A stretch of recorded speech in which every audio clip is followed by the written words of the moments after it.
All right, do you ever wonder if you could spray lacquer over polyurethane? The simple answer is no. Let me show you why. So today we're working on a Wendell Castle Sizzle Table, and it looks like someone didn't know that before when they tried to fix this table. Let me show you why. Down here below, you'll see all these little scratches and cracking. A lot of this is a chemical reaction when it was sprayed over this, which is the original polyurethane. So you may get away with spraying it and it may look good for a few minutes, a few days, a few weeks, whatever the case is. This may have been a few years, but now it's starting to crack and there's no way to easily correct it. So we're gonna have to take it back down to the original veneer and start from scratch. All right, so first, we're gonna take our stripper, apply it to the top of the table. You wanna put this on really heavily. This really needs to penetrate and soak in. If you put it in too light, it's not gonna do anything. It's just gonna dry up and waste the stripper. All right, a lot of you are going to ask why I'm not wearing PPE. There's no way you would understand me if I had my mask on. So we're going to put that on in a few minutes when we get to the next part. So the one way you know that it's lacquer, not a polyurethane, is it'll start soaking in and drying a little bit. If it was polyurethane, it'll start crackling and start coming back up. That's one of the differences that you could tell between polyurethane and lacquer. I got one more I'm going to show you in just a second when this reacts a little bit. All right, so the second way is how it peels up. Lacquer will peel up in a nice thin layer like this, where polyurethane will kind of just peel up as a whole. See how it's a little bit yellow as well too? Lacquer yellows over time, polyurethane stays pretty clear. That's one of the telltale signs between polyurethane and lacquer.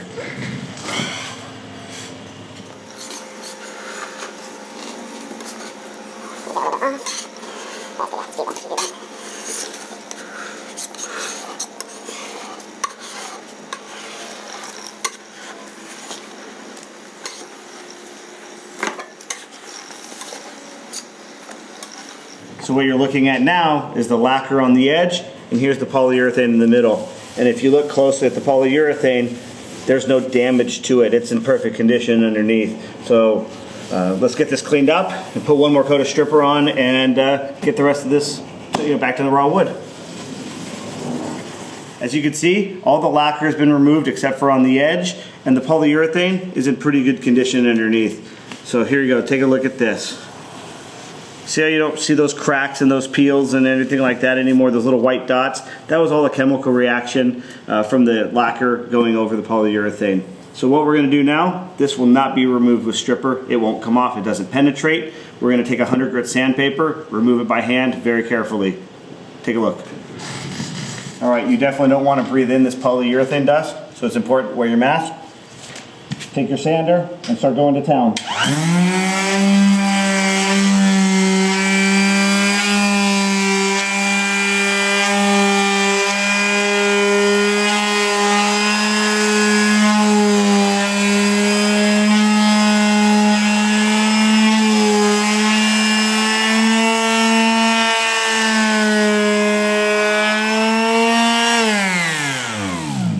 Do some repairs and do the finish sanding on this tabletop. Luckily for us, we only found one little dent on the entire top of this piece. So as bad as it looked before, once we got it down to the raw wood, we're in pretty good shape. Okay, so we're going to take a little piece of epoxy, we're going to take a little bit of our magic liquid here and mix it up real good. We're going to do this for about a minute so that way it gets it's properly mixed, ready to dry, then we can sand it. All right, now that it's all mixed up, we're going to take the putty knife and the epoxy and carefully put it into this little dent right here. What you want to do is try to keep it less is more. You want to put as minimal on as possible so that way you don't have to sand it later on. So this is really good because you could shape it and let it dry in that form and we don't have to do much sanding. So if you have any refinishing questions or want to learn about this type of stuff in more detail, you can join my private community, sign up, you can ask questions, look through all the backlog of questions and answers, and we'll teach you how to refinish even more efficiently. First thing I'm going to do, remove that 100 grit, take that off, and replace it with 150 grit. So in this stage, you don't need to sand very heavily. We've already done that with the 100 grit. All we're trying to do is soften up all those swirl marks, work our way up to a 220 so that we can hand sand. Here we go.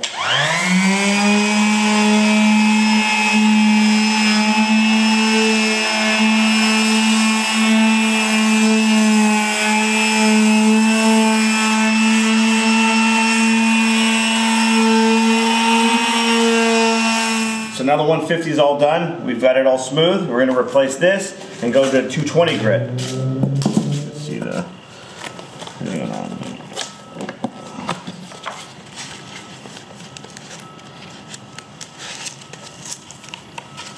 Okay, here we go.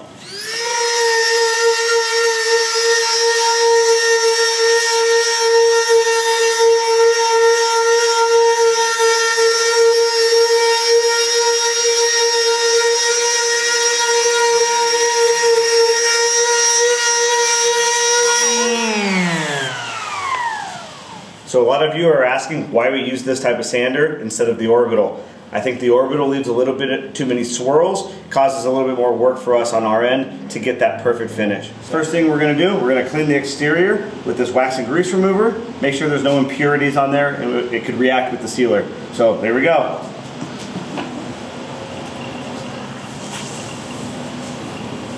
Come this way.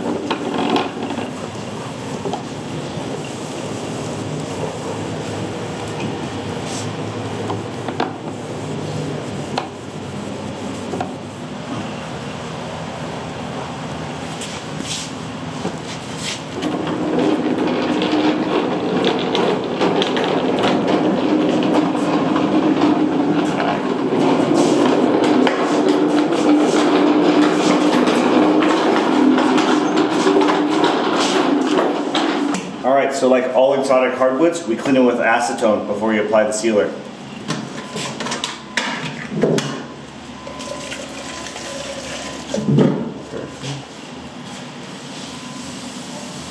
Just a quick application is all you need, and I'll show you why right now.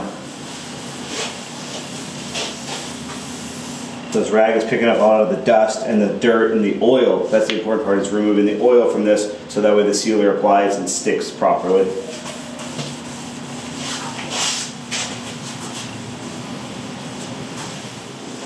And this is the last time you could check before applying sealer if you got all the rings out, the oil, any damage. This is the last time you could fix it before it becomes a headache. So if you have a dent now, scratches, swirl marks, go back and fix them again. Alright, we want to make sure it's mixed up properly before we spray it and put it in the spray gun. It's important to mix this up fully so that way it sprays sprays evenly when we apply it to the table.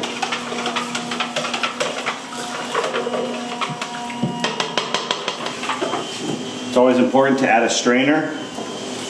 Make sure that the finish doesn't have any rocks, any little dry spots inside of it. It could clog up the gun or it could spit out and ruin your finish.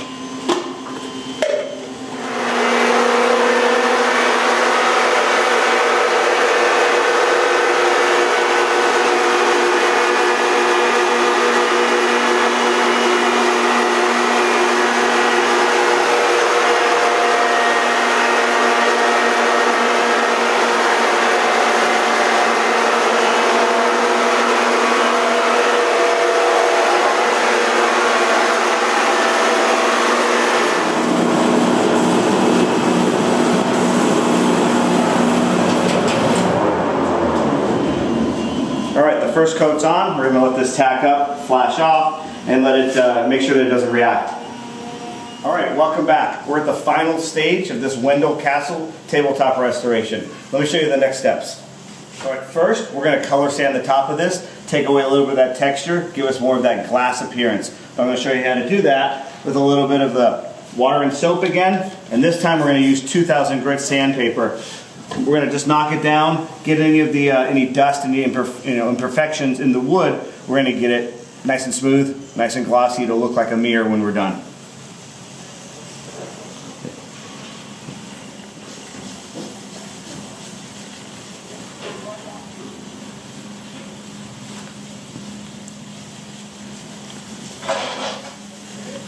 All right, now that we're done, we're going to dry this up and turn our buffing machine on. Alright, so now we got the power buffer. We're going to put this at a really low RPM so it doesn't hurt the lacquer while we're polishing it.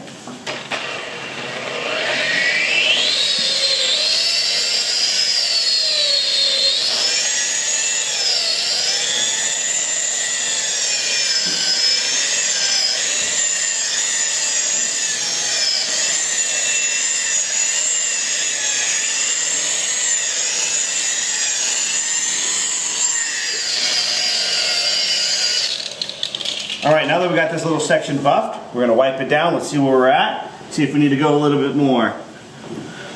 And now you can see it's just about there. We're gonna finish up the rest of this tabletop and show you the finale in the grand reveal.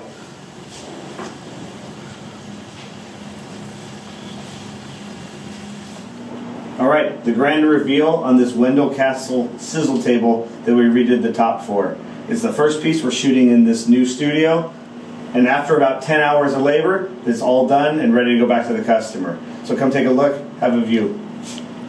So make sure to take a look at the top of this table. It looks like a mirror now. So that's the high gloss piano finish that we just did on the top of this tabletop. It takes a long time to achieve this, and we've mastered it over the last 20 years. If you like videos like this, make sure to like, subscribe, and follow this channel, and we could bring pieces back to life for you every single day. Make sure to tell a friend and spread the word of this refinishing industry, as we need more of you out there.